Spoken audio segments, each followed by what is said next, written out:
Stephanie is here. Hi, good morning.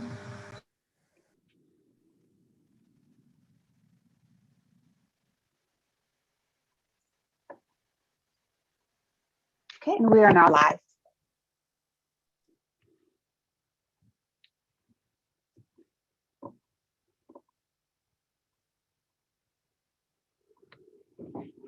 Okay, good morning, everybody. Let's go ahead and get started. I think we may have one or two folks join us as we progress through the opening items, but welcome to the CVTA Transit Service Governance Subcommittee. I'm Chet Parsons. I'm Director of Transportation for Plan RVA, and we are staffing the CVTA as it gets off the ground.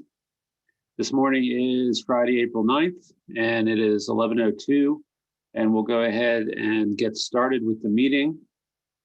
I want to welcome everyone, and I think on a periodic basis, it's good for folks who are watching after the fact, if we can maybe go around and do some introductions. So let's do that. Nicole, do you want to start, please? Sure, I am Nicole Mueller with Plan RVA. Okay, Lisa? Lisa Guthrie. I'm with the Virginia Transit Association, and I'm representing the CTAC committee on this group. Thank you. Thanks. Joe? Finding my unmute. Good morning, everybody. Joe Vidunas with Hanover County. Thank you.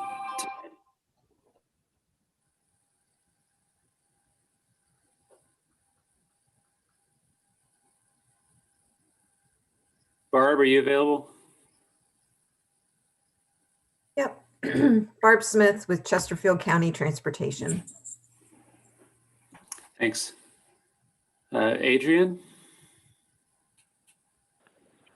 Adrian Torres with GRTC. Thank you. Dirona? Good morning, Dirona Morcar, City of Richmond. Thank you. Tiffany? Good morning, Tiffany Dubinsky with the RPT. Great. Todd? Morning, Todd Ura, Henrico County. Thank you. Okay, Stephanie, do you want to introduce yourself and your team? Sure, Stephanie Yankson from AECOM. Peter? Peter Voorhees from AECOM also. Morning. Good. Yeah, good morning still, everyone. And Donna? Donna will be joining our team. And Scott Baker from AECOM is on. Okay, thank you very much. This subcommittee is operating on a consensus basis, but we're going to go ahead. We don't have a chair. I'm serving in that role, but just to make sure we're covering all our bases. Nicole, can we do a roll call? Yes, thank you. I'll start with Charles City County, Rhonda Russell. Chesterfield County, Ms. Smith. Here. Hanover County, Mr. Vidunas. Here. Henrico County, Mr. Ure. Here. City of Richmond, Ms. Clark. Here. The RPT, Ms. Dubinsky. Here. Virginia Transit Association, Ms. Guthrie. Present. GRTC, Ms. Torres. Here. And Plan RVA, Mr. Parsons. Here. Thank you. Thank you. If everyone has had a chance to look at the meeting agenda, are there any amendments or changes that any members would like to request before we move into the rest of the meeting?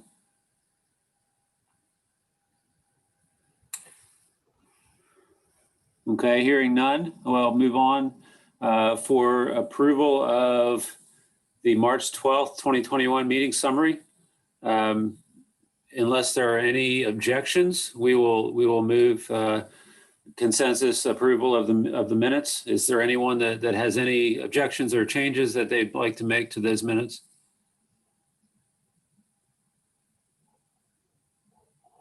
Okay, thank you very much. We'll move on to item 3, the public comment period.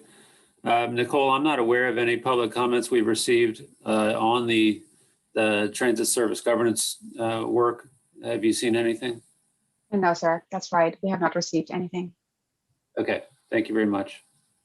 So this brings us to item 4 with an update from Stephanie and the AECOM team. And with that, I'd like to turn it over to you, Stephanie, and let's make sure you can share your screen and take it away.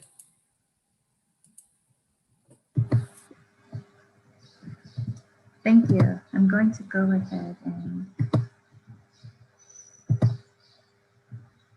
share. Okay.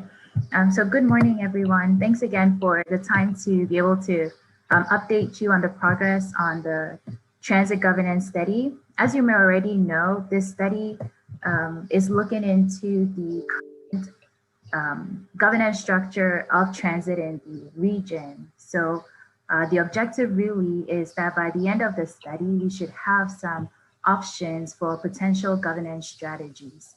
And the way we've been doing that is first looking at doing a review of transit in the region, but primarily focusing on GRTC. So we've had a lot of interaction with GRTC. We've also had a number of stakeholder interviews that are we concluded this week. And then thirdly, looking at some peer agencies. So what we are going to update us on today will be some changes to some of the data we presented last week. We had some updated information and updated data from GRTC. So we'll just go over those changes briefly. And then secondly, we'll look at the progress with the peer assessment. So we've had some interviews with some transit agencies. So we'll present some of that information. And lastly, we'll just give an update on the regional stakeholder interviews. So first, beginning with the GRTC data update. What you're looking at here is a chart of the ridership breakout between the different routes. So this has more updated information directly from GRTC, and it just shows you the breakout of the local routes versus the express routes for both the fixed route and the specialized ridership. Secondly, this is actually new information that we didn't have, but was presenting the ridership statistics for the jurisdictions served by GRTC. So the chart that you're looking at is a breakout of ridership by jurisdiction. The blue shows Richmond's ridership, yellow is Henrico, orange is Chesterfield, and green is Petersburg. So for the ones that, because of the scale of the graph, we show the numbers down in the table below for Petersburg and for Chesterfield.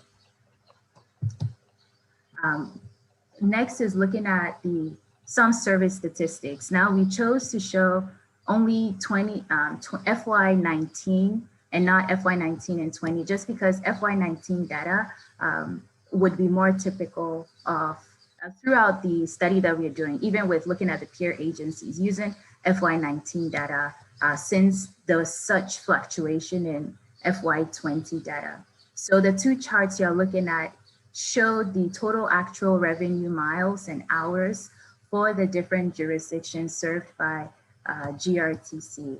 Now, the one thing I will want to point out is that for Chesterfield in 2020, a new route was added. So those numbers would be slightly higher for 2020 than for 2019.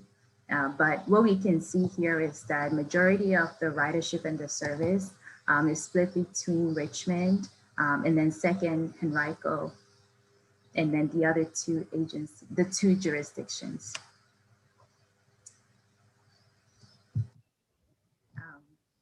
Next was showing the breakout or the org chart of the GRTC structure. So what we had presented before was only the executive level or the upper management. So what we wanted to show was the broader organizational chart.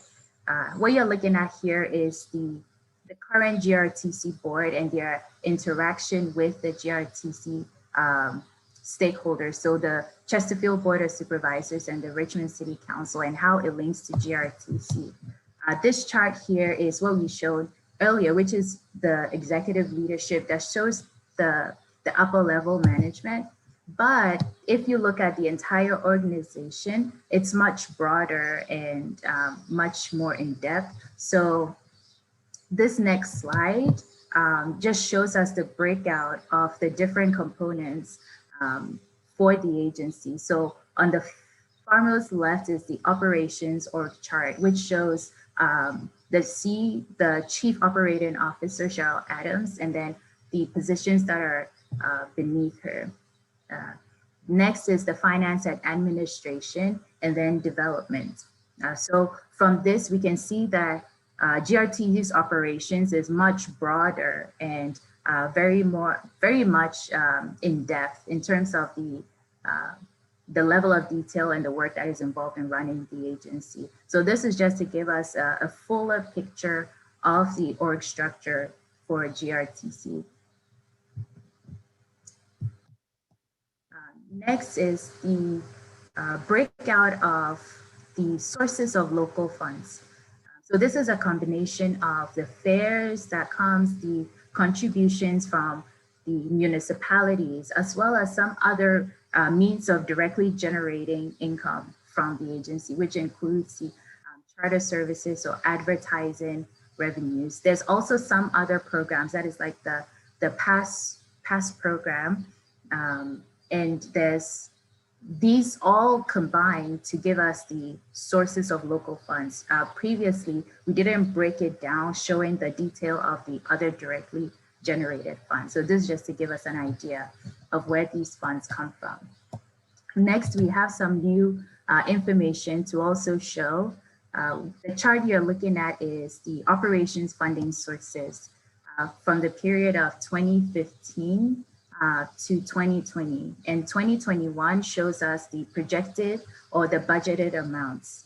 So the estimates for 2021 are the budgeted amounts. And what you will notice is that generally for operations funding, the local funds make up majority of the sources of operations funding. However, in 2021, there's more federal funding. Now, the reason for this is because there's this new CARES Act funding that was included in both FY20 and FY21. So that's what shows or explains the increase in federal funding for FY 2021. But generally, we see that it's trended upwards from the 40 million in FY15 to almost just a little above 70 million in FY 2021.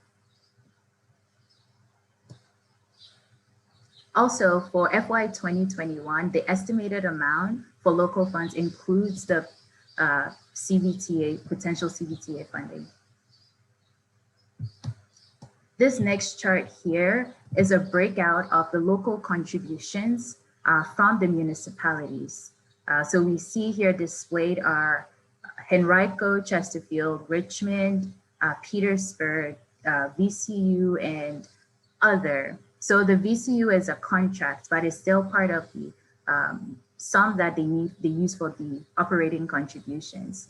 From this chart, we see that majority of the local operating dollars come from the city of Richmond's contributions, and then followed closely by Henrico County. So this concludes this section. This is also new information that we wanted to share. But this section, this concludes the update for the existing conditions for GRT's assessment. Are there any questions before we move on to the peer agency review discussion? Stephanie, this is Chad. I think it may be worthwhile to share that we're still working with GRTC to try and get some additional data. Mm-hmm. There was some requests made before early last week, I believe, to include information on capital contributions by jurisdiction, and then some more descriptive data about households and jobs and those kinds of things. So we're still, I believe you're still waiting on some of that data from GRTC, correct? Yes, that's correct.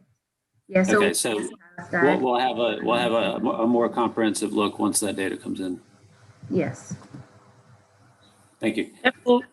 Stephanie, this is Diana. Mm-hmm. I just had a quick question. Do we know what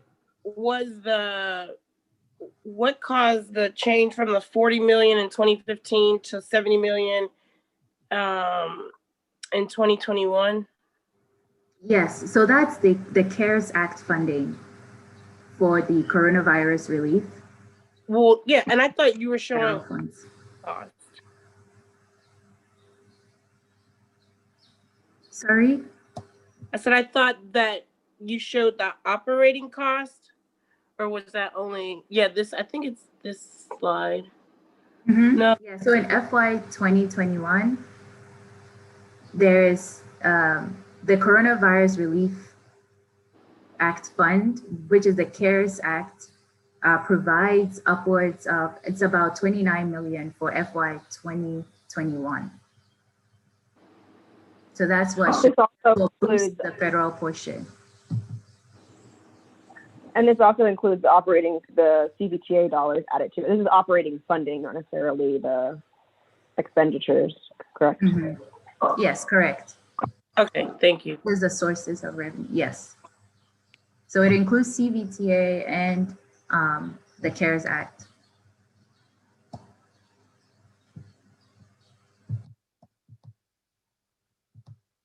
Okay, thank you.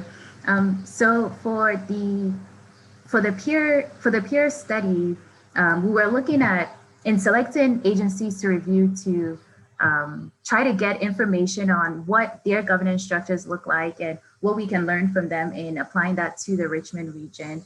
We looked at 4 primary things in selecting these agencies. So first, we reviewed their service area demographics. So what is the population like, the service area square miles, what's the relative population density.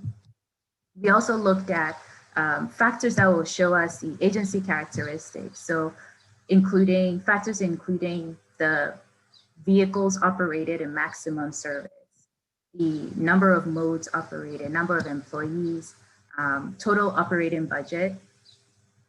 Third, we looked at some more standard operating characteristics like the actual revenue miles, the total annual revenue hours, and then we normalized it by looking at per capita to be able to look at just some better comparison to see how much service is actually provided.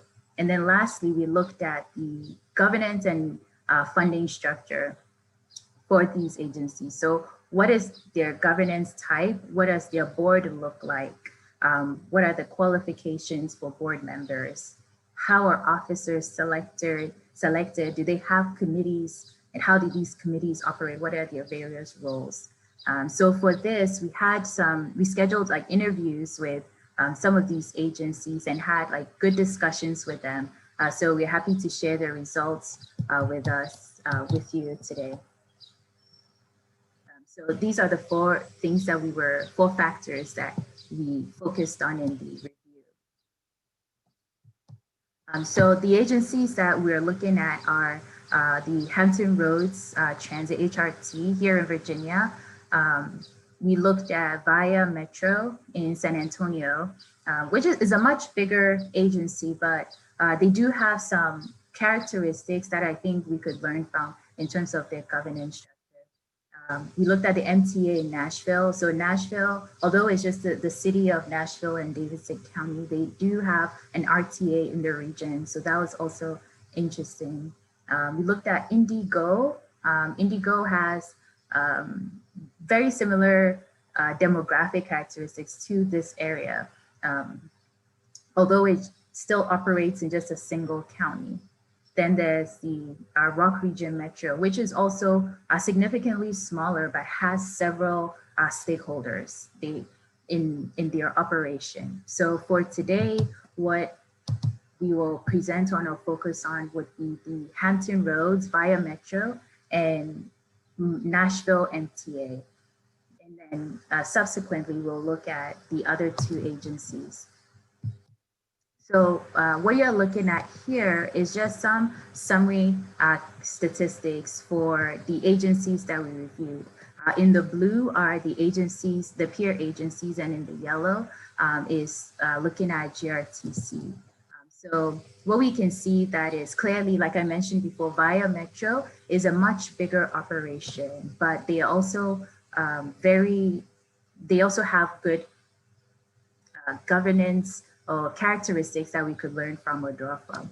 But for the others, we see that they're very much around the same in terms of maximum vehicles operated, the number of modes, the operating budget, etc., is pretty similar. And all this data is from the NTD 2019 data. In looking at the service area demographics, we see that the service area population for HRT, for all of the peer agencies, except for Rock Region, is higher than GRTC. But when we look at the population density, GRTC is pretty much similar to these agencies. In the service area square miles, they're not, GRTC's service area is much smaller, but it's not that different, especially when you look at the amount of service that is produced, that is provided. So this chart here, the slide here shows us the total actual revenue miles and hours. And below those two charts are the per capita values. So we see that when we look at per capita numbers, GRTC actually does provide a significant amount of service in terms of revenue miles or revenue hours, comparable to the Nashville area, which is also around the same 1.8 in terms of hours and miles per capita. So this is looking at the operating characteristics and service characteristics. Next is a breakdown of the operations operating budget for 2019 for these agencies, and just comparing that with the breakout of GRTs to see how the sources of revenue are distributed between the federal, state, local, and the directly generated. What I want you to notice is that for the some of the agencies, particularly Via Metro, Nashville, Rock Region, and Indigo, they have a very high proportion of their operating budget from the local funds. In San Antonio, particularly for Via Metro, they have zero state funding. There's no state funding produced at all. So majority of their funds comes from their local sales tax as well. So we see HRT and GRTC portion of local funding is very similar since they are pretty much funded they're funded in a similar way, meaning that they get their local contributions from the jurisdictions that receive service.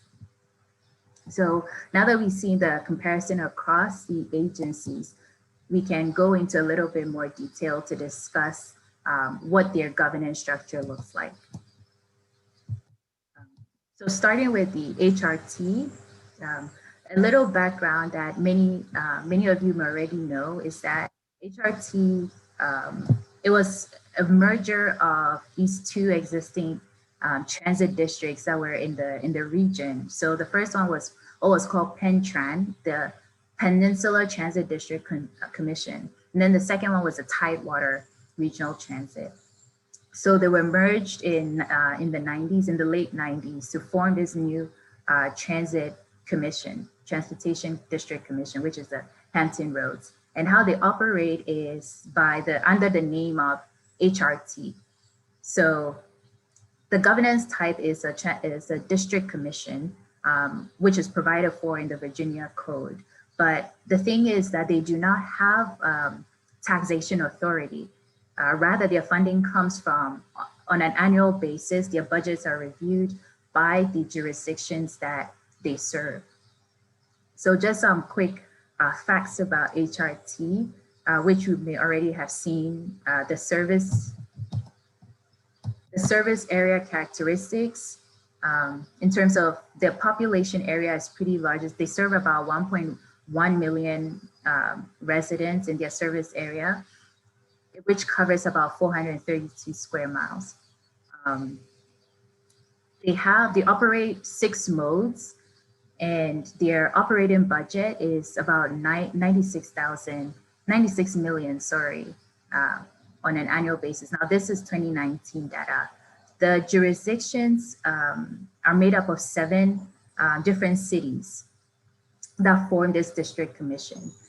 The Chesapeake, Hampton, Newport, News, Norfolk, Portsmouth, and Virginia Beach. Then there's a town of Smithfield, which has a very small service. There's just one park and ride. So it's not really, you can't say they have that much service, but those cities are the main jurisdictions served by HRT. So looking a little bit more at the board details, the board is what is the TDCHR, which is the Transportation District Commission of Hampton Roads. So the District Commission board is made up of 15 members. They all serve 1-year terms. And these 15 members, they're elected by, there's two per jurisdiction. So there's one that is a citizen member and one is appointed by the city. So one appointed by the governor, one appointed by the city. And then it also includes the CTB chair, which is the Commonwealth Transportation Board, is also part of, is a member of the Hampton Roads District Commission Board. Recently, they passed new legislation. So previously, their board was only 13 members. So you have the 2 from each jurisdiction, making the 12, and then the 1 CTB chair. However, they recently passed new legislation to include 1 representative from the Senate and 1 from the House. So now their board membership grew, increased from 13 to 15 members. They also have the, according to their bylaws, they can appoint alternates so that if a particular commissioner cannot make a meeting, their alternate can represent them at the board meeting. And the alternate has all the powers that is given to that commissioner. So generally with such a large board, the 15-member board, they have, to form a quorum, they need at least 7 members. With that membership, they need at least 1 person from each of the local governments. And the chairperson of the CTB needs to be there, or the chairperson's designee. For voting, it's really just a simple majority. It's not, they have talked about and debated weighted voting, but right now it hasn't been changed. So it's just a simple majority and it's 1 vote per member. Now, they do have written in their bylaws that no particular locality can vote on something that can influence another jurisdiction without that jurisdiction voting in the affirmative. So if I'm from town A or city A and city B, and I want to vote on service that affects both cities, both representatives have to vote in the affirmative. So that's like an automatic veto. So if a particular jurisdiction doesn't want something voted that affects their area, they can just quickly vote against it. So that's something that's written into their bylaws. And in speaking with our representatives from HRT, although it gives the jurisdictions the autonomy or the power to control what happens in their area, it can also be a big issue when it comes to trying to provide truly a regional service. Because one entity cannot vote for something that happens in another entity, when we're talking about regional service or service that goes through connects several jurisdictions, it becomes difficult to get everyone on board. So because of that, there can be patchwork kind of service, and the community would only pay for how much service that they can afford that year according to their budget. And that those local government budgets is still competing with the other city departments. So like the police, education, all the other government responsibilities. So it makes it a little difficult in growing the service in a way that would be truly regional and connect in a way that helps the people. One example that was given was about being able to move from, for example, if you work in one part of the city, maybe you work in Norfolk, but then you live in another city, the service provided from your service in the morning could be guaranteed, but then coming home in the evening, you might be stuck if the other city cut out funding for providing that night service. So those are some of the issues that can come up with having this sort of veto power within the jurisdiction. So there is still discussion about going with weighted voting, but it's not been concluded yet. The bylaws of HRT can be changed. It just needs a it needs a 2/3 majority of the board to change. And the HRT board, the District Commission board, it has many powers. Some of them, besides not having the power to, they don't have taxation authority, but they can sue, they can contract, condemn property, and several others that I didn't list out here. Another part of their governance structure is the setting up of committees. According to their bylaws, they have these standing committees that are actually written into their bylaws.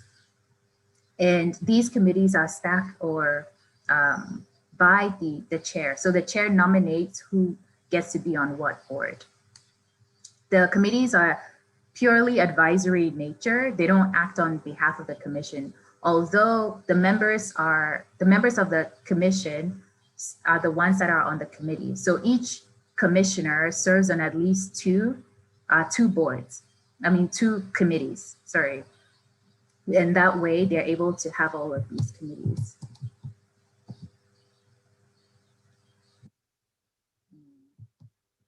So with their committees that they have, the first one is the executive committee. The executive committee is, their job or their purpose is really to work with the CEO to coordinate all the management of HRT, which includes the other commissions, right? So the membership of the executive committee is the board chair, the vice chair, the past chair, and the CTB chair. So this is the executive committee, and they work with the HRT CEO. They also have a commissioner from at least from each government, at least one from each government. And under the executive committee, they have two subcommittees. So the first one is the Transit Riders Advisory Committee subcommittee, and then the Paratransit Advisory Subcommittee. So these advocate for the needs of the paratransit community as well as the transit riders, citizens to get citizens input. Next, they have the Operations and Oversight Committee. This committee is made up of 6 members. Again, is appointed by the chair of the board, and they work with the CEO on issues of operational performance of the agency. They meet really, usually in advance on the board meetings, and then they work and approve the items that will go for a vote at the board meeting. Now, the one thing about the executive committee is that they meet fairly rarely.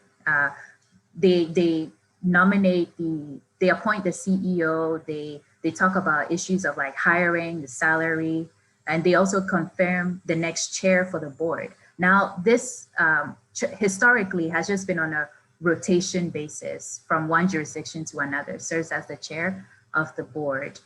they ensure that the CEO position is updated and they meet whatever performance targets that they need to. So for the Operations and Oversight Committee, like I mentioned before, their purpose or their main role is to approve projects or any items that need to be brought to the board. Next is the Planning and New Stars Development Committee. So what they do is really a committee that looks at big capital projects. So when you have major studies, major capital projects, what they work with the CEO on the policy and direction for that project. Is staffed again by 6 members of the committee, which is selected by the chair. And they work on what is like a transit vision for HRT when it comes to big investments. There's the Management and Financial Advisory Committee as well. Now this committee, the Management and Advisory Committee, is staffed by the local government. So traditionally, it's been the city managers, city managers, it's been the staff from the budget office or planning department from the cities. And they formed this advisory committee and they work with the HRT to review the financial status of the agency. So they are linked with the Audit and Budget Review Committee in that they meet quarterly, but the Audit and Budget Review Committee meets monthly. So they coordinate a lot with the Audit and Budget Review Committee. So this is how there's sort of like a bridge between HRT and the local governments, because this committee is staffed by the local governments and HRT. Now, one thing about the committees is that came up during our discussion was that because there's so many committees, but the roles are not necessarily very well defined.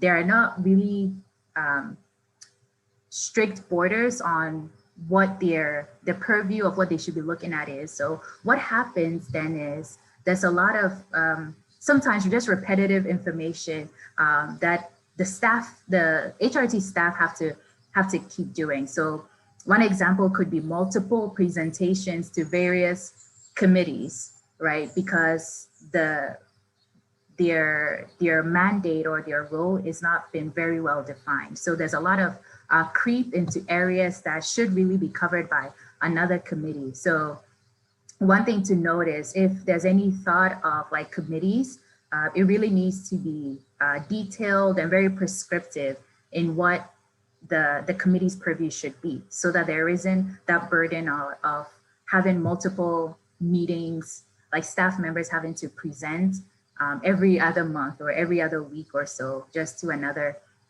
committee. So the district commission really what you're looking at is the org chart for the district commission and the interaction that they have with the agency. So you see that there's the internal auditor and the CEO and the general counsel. They really work together, but then they also have the commission treasurer and the commission secretary. Then at the top is the main commission made up of now, used to be 13, but now 15 people. This org chart just shows the executive team for HRT and just shows the breakout of how the roles are shown across the agency. So this is just a senior executive team. Of course, it's much more detailed the more you go down. And lastly, we'll talk about the funding for HRT, for the Hampton Roads.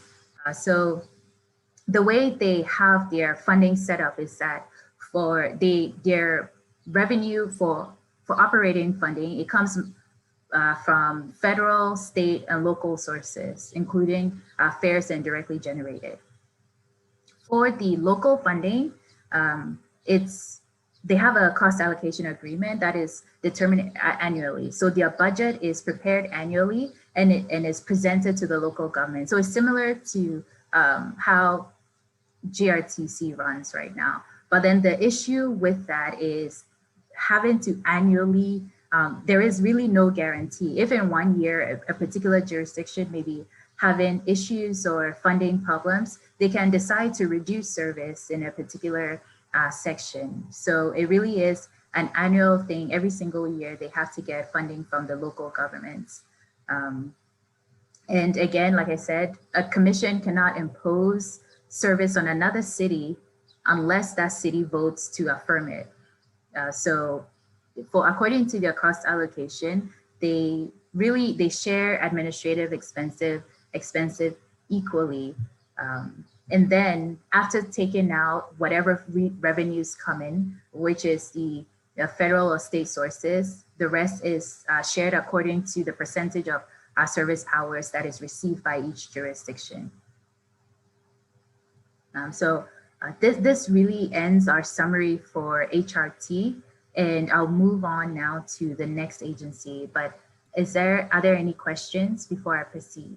Yes, Stephanie, it's Yes. Lisa Guthrie with the CTAC. I wanted to point out that Hampton Roads Transit does not receive any funding from its regional authority. None of that was to go to transit. So last year they were able to obtain funding from an act at the General Assembly where they received some state recordation funds to be able to close the gap between some of the local funding, because as you can imagine, having a route stop at the jurisdictional line is very problematic. And so anyway, they did obtain some additional funding in legislation last year that was very beneficial. Thank you. And this goes to the district that. commission now? Yes. And that goes directly to the district commission. Right. That's very helpful. Yeah, thank you. Any other questions? Stephanie, this is Barb Smith. That was, Lisa may have really answered it. I was just wondering the relationship between HRT and what's it called? HRTAC, the authority, the Transportation Authority Group. I think it's called Accountability Commission. Yeah. So we haven't, so that's a very good question. And I think, Lisa gave us some information on that. But we'll look a little bit more in depth in the next phase of the study when we look at the benchmarking for CVTA with the Hampton Roads and the Northern Virginia Transportation Authority. And then we'll go into detail on that.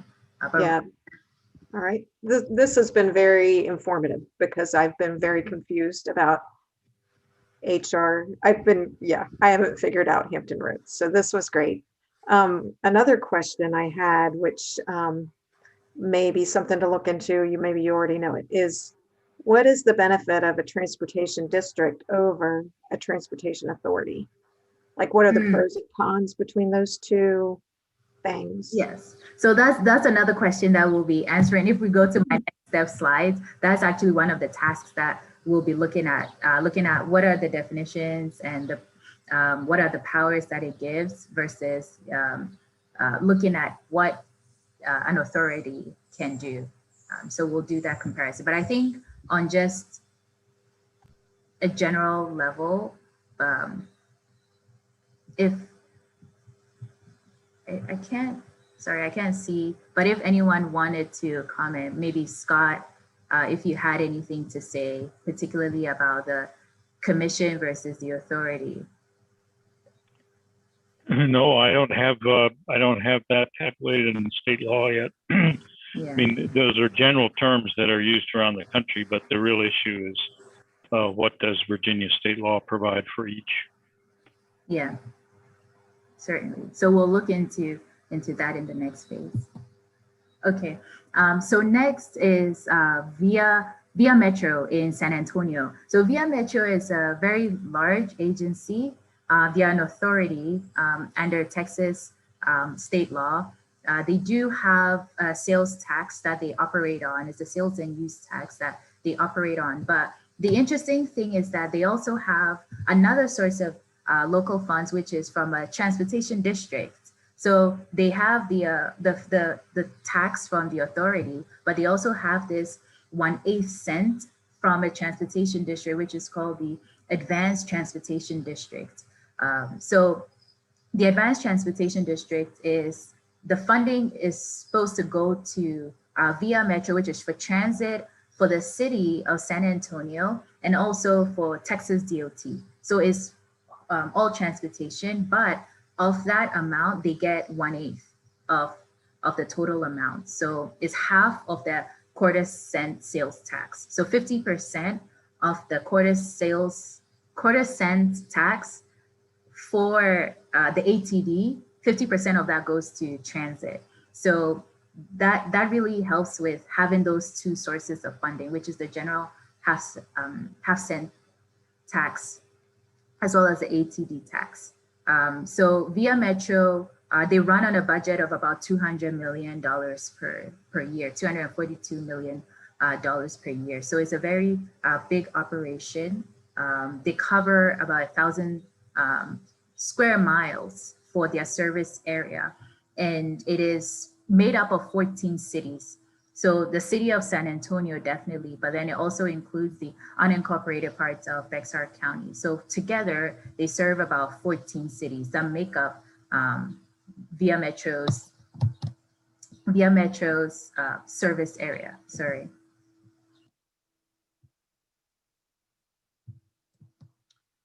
What you're looking at here is the organizational chart for Via Metro, showing the relationship between the board of trustees, the CEO, and then the other departments within the agency. Again, it's very detailed, and it's not to look into the specific roles, but it's just to give us an idea of how the agency is structured. So now looking at a little bit more about their board membership and how it's set up. They have an 11-member board that serve 2-year staggered terms. So each board member can only serve a maximum of 8 years, whether it's consecutive or they come and leave. It doesn't matter. It just has to be maximum of 8 years, but it's 2-year terms. And then they have to be switched out or changed or re-nominated by their appointing bodies. So they have 5 members that are selected from the San Antonio City Council. Then the others are spread between the other jurisdictions. They have 3 from the Bexar County, the Commissioner's Court, 2 from the mayors of the other jurisdiction, and then there's 1, the chairperson is selected by the board.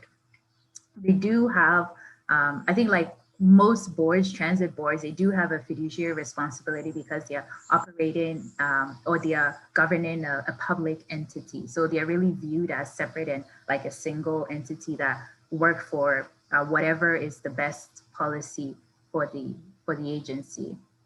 Hey, Stephanie. Yes. This is Barb. Three selected by Bexar Commissioner's Court. What is that? So it's the basically the county the county court, they have nominees that they bring for the board. So Bexar is like a county? Oh yes, sorry. So yeah, it's Bexar County. Bexar County. Yeah. Okay, got it. Thanks. In Texas, the county includes the city. Yes, yeah, you can have a city within a county. So they have these 14 cities that can be all in the same county. So with your officers for the board, they have the regular officers that are chosen, the chair, vice chair, and secretary. The only difference is that the chair has to serve a 2-year term, but the vice chair and the secretary serve 1-year terms for their position or their role. The only qualification is that they just need to be residents of the service area, so the entire service area. And they also need to be qualified voters. And this is actually in their is written in their legislative documents. They cannot have elected officials on the board. And the reason given in that is because of potential conflicts. If someone does want to run for some public office, they would have to step down. They don't have to step down while they're running, but if they win, they have to step down. in the same way, but if you've served in the past, you can serve on the board. You just can't be an active elected official while you're on the board. So Stephanie, Barb Smith again. The second bullet, 5 selected from San Antonio City Council. It's really 5 selected by. Oh, yes. Okay. So San Antonio they are able to appoint 5 people to the board. Okay, that was a little confusing until I got that last bullet that says no elected. So yeah. Yeah. Oh yeah. So yes. So they're all citizen members. So you can have a elected official on the board. Really, I think for them, they see that as a way of keeping the agency from any potential conflicts. In terms of forming a quorum and voting, they go by just a majority rule, simple majority for a vote. They don't use proxies or alternates for voting. There's no veto from any one person or any jurisdiction, and it just goes by a simple majority. And in their documents, it just says like majority of the members constitute a quorum. So I would assume that whatever forms majority of 11, maybe 6 out of the 11 members or could form a quorum. If they wanted to change any of their bylaws, they can do that. They can change it, suspend portions of their bylaws. It just needs a 2/3 majority vote for any changes that they want to make. When it comes to, they also have like a community council for citizen input for that advise them on anything that the transit riders in the area needs or the voice of the citizens, basically, of the riders. They also have committees, or they can have committees for the board. However, these committees are not stated in their bylaws, in their legislative documents. Rather, what it does is it gives the chair of the committee the power or the authority to form any kind of committee that is needed.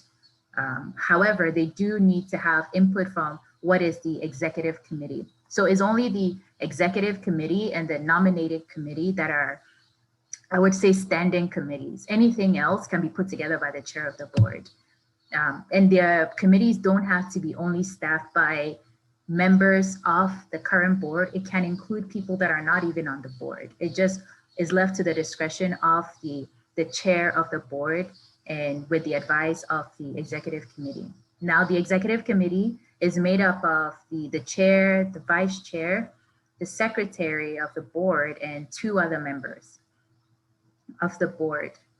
So altogether, they wanted to include at least like one representative, or it should have some representation from the different appointing bodies. So that would be the mayors of the other counties, of the cities, the county, and as well as San Antonio.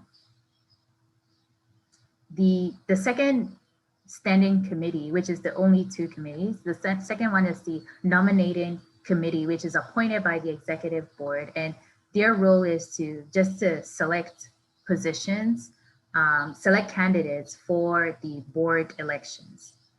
So they bring it up for a vote and at the larger board.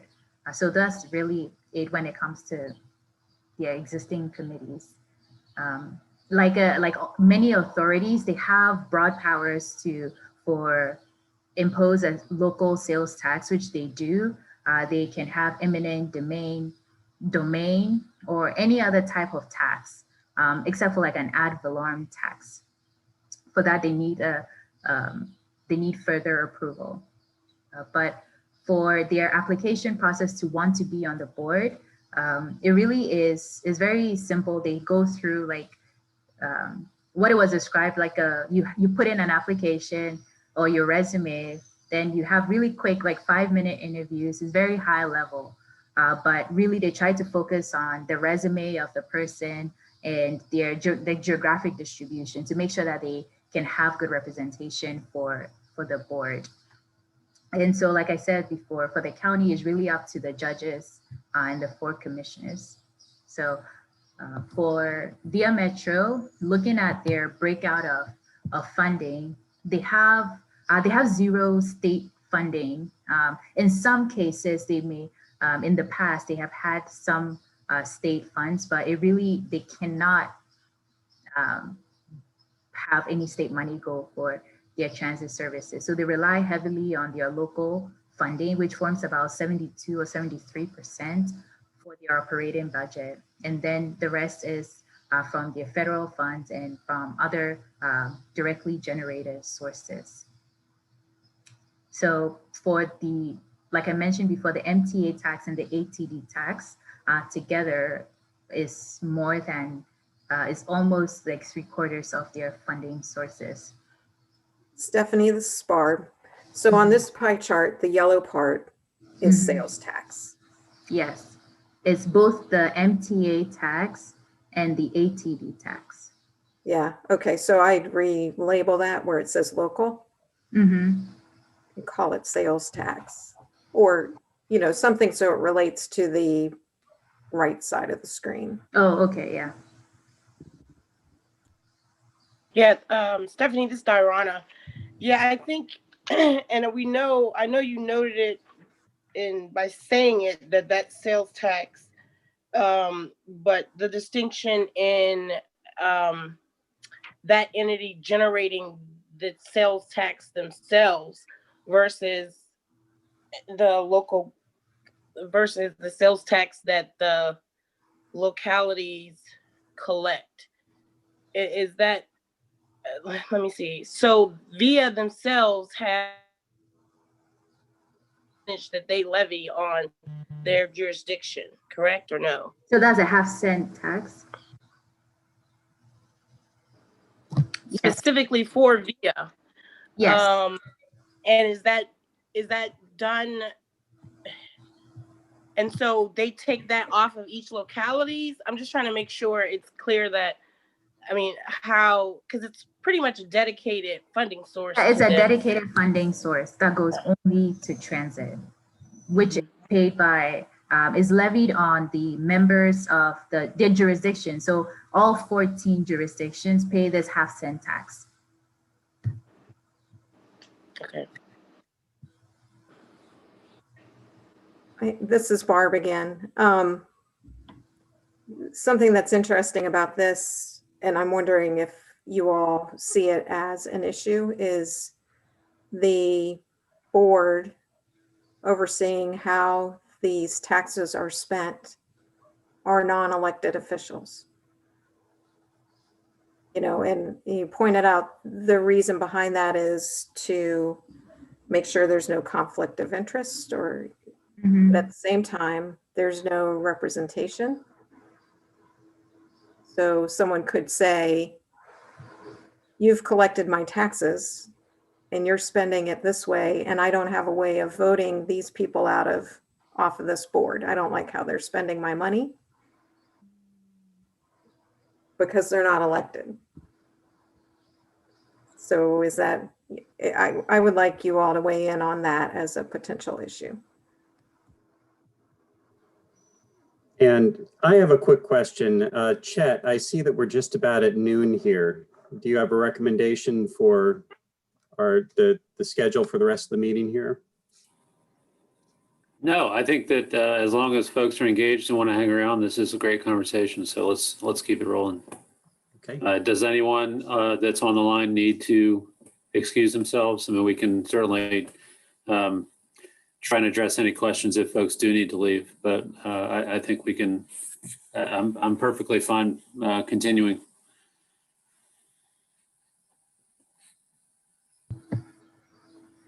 Were there any thoughts on Barb's question?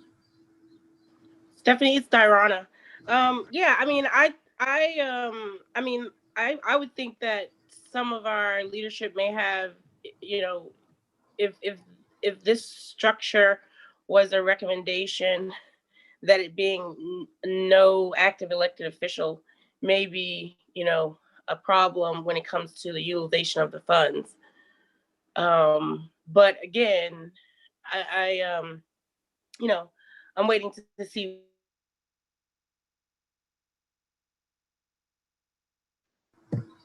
So I I'm think, sorry, what? Yeah. Go ahead. I'm sorry, please Stephanie. go ahead. I think you cut out in your last sentence. Yeah, I'm sorry. I was just saying, yeah, I'm still interested in seeing what the options of governance structure for our region would be. And I think that it is a good point that Barb made, that our elected officials may have some interest in participating in any governance structure that we come up with. Right. I just want AECOM to consider that potential issue and provide some sort of opinion about that.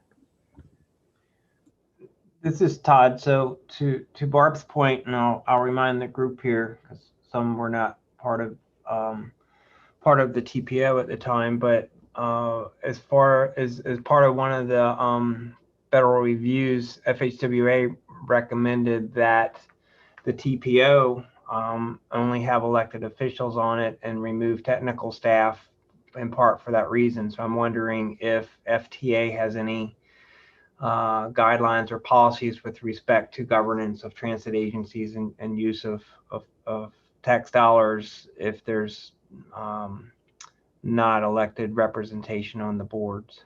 I don't know if that's anything that Tiffany has any insight on. That must not be an issue because that's how it is now, right? GRTC is getting federal money and their board doesn't have elected officials.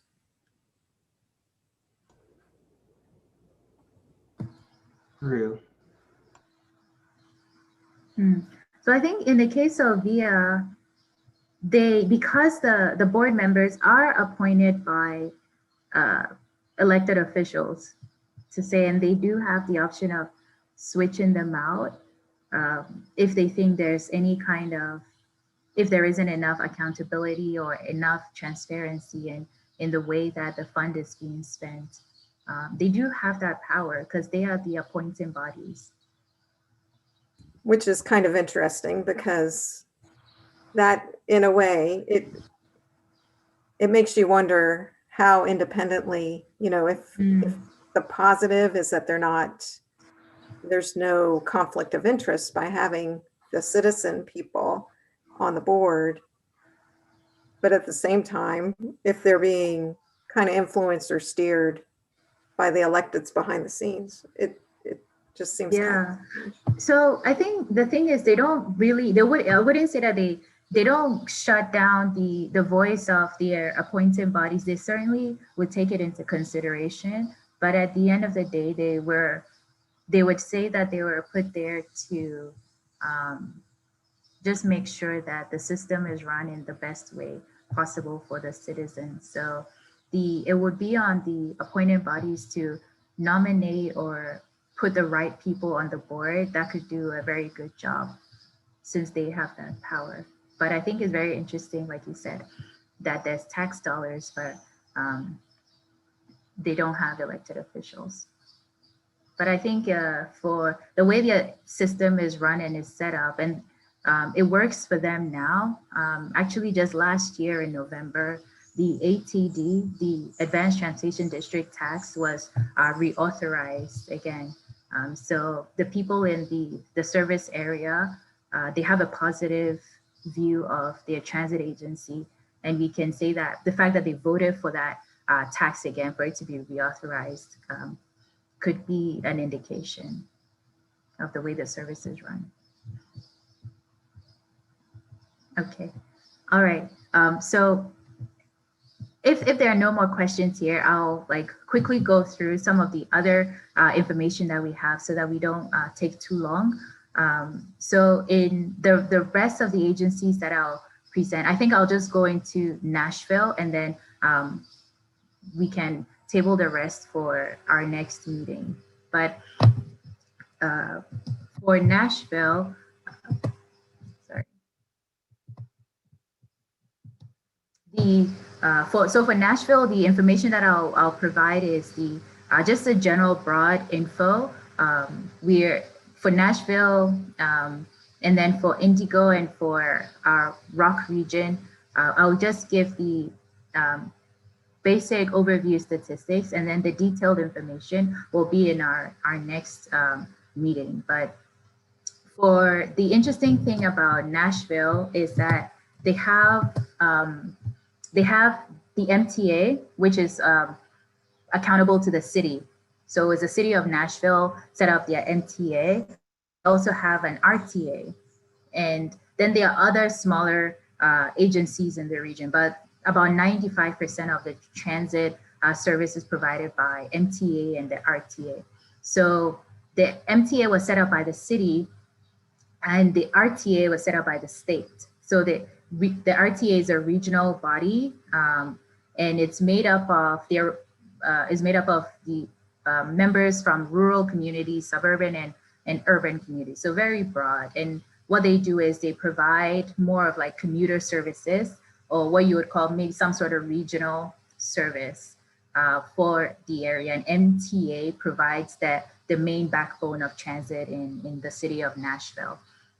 So it was set up MTA was set up in 73, and it's funded by the city. It's a city operation. So they don't have a current tax, and their funding is from the city's budget, their general budget. So the service area population and square miles are about 600,000 people in the service area, covering an service area of about 400 square miles. In max service, they operate almost 300 vehicles, so 275. And they also have a pretty high operating budget for the 3 modes that they operate. So they have motor bus, which is a regular fixed route that we see. Then there's a demand response, and they also have demand response taxi. So in total, they have about $85 million on an annual basis for their operating budget. And it covers the city of Nashville and Davidson County. So they have a 5-member board, and these board members, they serve 5-year staggered terms. They're appointed by the mayor of the city, and then the city council as well. So the only requirement is that they need to be residents of the city, and they should have been residents for at least 3 years. So that was an interesting one. They do have the authority to delegate any powers that to make alternatives if they can't make a meeting or so. So they do have that option. And the elected officials are ineligible to serve on the board for the MTA. In terms of the chairs, they have the regular chair, vice chair, secretary. The only stipulation for the secretary is that the secretary needs to be a licensed and practicing attorney at the Nashville bar. But the interesting thing is they don't serve as the attorney of the agency. They just need to have that qualification to be the secretary. So they can practice their own, they can have their own law practice as long as it doesn't interfere with their work on serving on the board. 3 members would constitute a quorum for them to make any major decisions, and they vote by simple majority. They don't use bylaws per se. They just have these like policies and procedures that they've adopted over time with the board and the staff. And really the legislation is pretty prescriptive as well. So that's how they operate. And that's just like a general overview of the MTA. For our next meeting, we would like complete the MTA case study, going into more details about the RTA and what that interaction is like. But right now, the RTA is just the regional entity that provides that sort of commuter service. And that's all it does. And the MTA is the core. They're very cordial. They work together. And the service that the RTA provides is actually using the MTA assets. So the MTA uses their buses, their drivers to run those commuter lines for the RTA. And the RTA pays it like a contractor service. So that's how it is run in that area. the for the MTA, they have your typical organizational structure, which is what you're looking at. They have the board of directors and then the CEO, and then linked to the CEO are this executive level, which would be your COO, your CAO, chief operating officer, and the chief engineer. So this is just an overview of MTA, but I will go into more detail about their funding and any other interesting things that we found once we complete this section of the case study. So I'm going to skip now to some of the challenges that we identified with the different governance structures. With the interviews that we've had so far with Via Metro, HRT, Indigo, it was that for HRT in particular, this one came up with the issue of providing regional service when they don't have a regional funding structure. That was like a very big thing, as well as a veto power by the local jurisdictions. That was another major thing that prevented or makes it difficult to expand the service in the way that would really be beneficial to the people. Then the idea of having that annual budget, which is currently what they do, have it funded by the local jurisdictions on an annual basis. There's always competition with other departments like the police or schools or parks or other needs within the city. So it really makes their funding, it doesn't help them in, let's say, long-term planning or long-term visioning. It makes it very difficult. And the last thing that was more of like really just advice was that if we do decide to go into the idea of having committees and setting up subcommittees, making sure that these committees are just very, very well defined. Their scope, so there's no like creep, and there isn't the situation where we have staff having to have multiple presentations on the same topic to different people. So those are some of the things I would keep in mind, and making sure that whatever options are decided on moving forward can incorporate some of these elements. So before I wrap up, I'll just give a quick update as well on the stakeholder outreach that we've done. At the beginning of the study, we had the idea of coming up with like potential governance options for transit in the region. With the introduction of CVTA, there is now more stakeholders than before. So in order to make sure that everyone's voice is heard, and we really take a regional approach to this study, we've reached out to several people in several stakeholders. We've spoken to over 37 representatives across the greater Richmond region, the CVTA area, spoken to 12 stakeholder groups, with the last one that we are yet to complete will be with DRPT. So we're working on setting that up as well. And that would conclude the stakeholder outreach interviews. And I think from all of these interviews, there's different views and different perspectives on what should be done in the region. We are hoping that we can reach a consensus, or at least have some options for discussion in the future about how the CVTA and transit in the region can move forward. But for the next steps for our work, we are still yet to, we are going to conclude the peer review.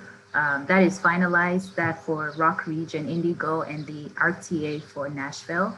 And then after that, we have the strategic assessment, which will be the benchmarking for CVTA. So Barb, that's where we address your questions about the Hampton Roads agencies And then we'll also look at the Northern Virginia Transportation Authority, look at how they're set up and how they differ or are similar to the CVTA. We'll also review the transportation district. So again, you asked, what's the difference between a district and an authority? So we'll just have is it going to be a very simple section of like, what is the definition? What are the powers? And like, how is that different from, per se, maybe the CVTA? According to the Virginia code. Like Scott said, sometimes it may be a thing of terminology across the country, because different parts of the country, transportation districts might just have the same powers as an authority would have in another area. It all depends on what the code provides. So that's what we're going to be focusing on. And then to wrap it up, we'll be now having or presenting those options for governance options. How we'll do that is now to compare GRTCs to the peer agencies that we looked at. And we did a little bit of a comparison as we were going along. So it's more of like a hand-in-hand thing, but we'll have a more comprehensive evaluation of the differences between the GRTC structure and the peer agencies, and have some options for our review. So that's what we are looking at in the next month, for the rest of this month and in May. So this will conclude my presentation here. And if there are any questions, we can take that now. Apologies for the long presentation. Stephanie, it's Lisa Guthrie with CTAC. Along the lines of researching the various commissions and authority question, I had a call from a reporter this week asking me about the designation of public service corporations, that some of the transit systems in Virginia utilize a public designation like that. So I really don't know about that. I don't know. I know that there was a question a few years ago about nonprofit status of some of the transit systems. So I wonder if you could extend your research to include that. Public service corporations. Yeah, so certainly we can look at it to the extent that it influences our current scope. We are on a very tight schedule, trying to make our final report by June. So I wouldn't be able to promise anything, just because we still have a lot of content to cover for now. Okay, thank you. Thank you.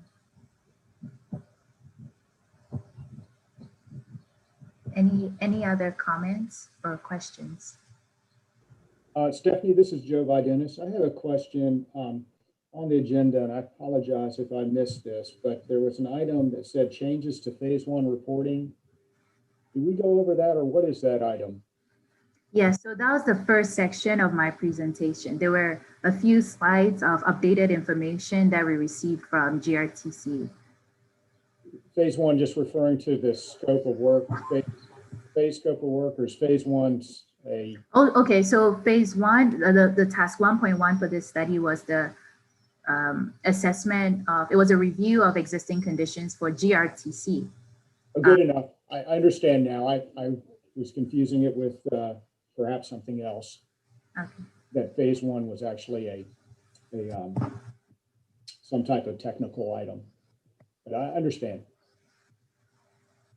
Stephanie, this is Todd. Appreciate your in-depth dive into all this. It's very helpful to us. Are you going to be able to share this presentation with the group?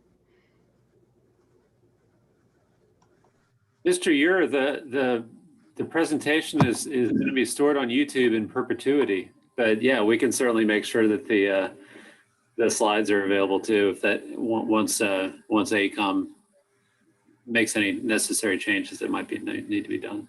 Yes, thank you for that, Chet. I was actually referring to the slides. Yes, it's a lot of information to digest. Yes.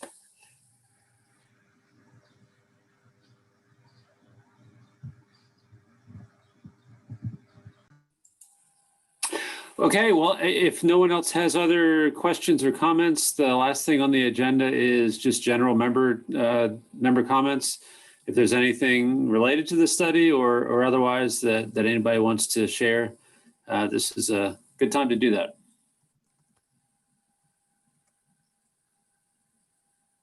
Chet, this is Tyrone. Yes, ma'am. Just wanted to tell me and ACOM, thank you for this presentation. It's very helpful.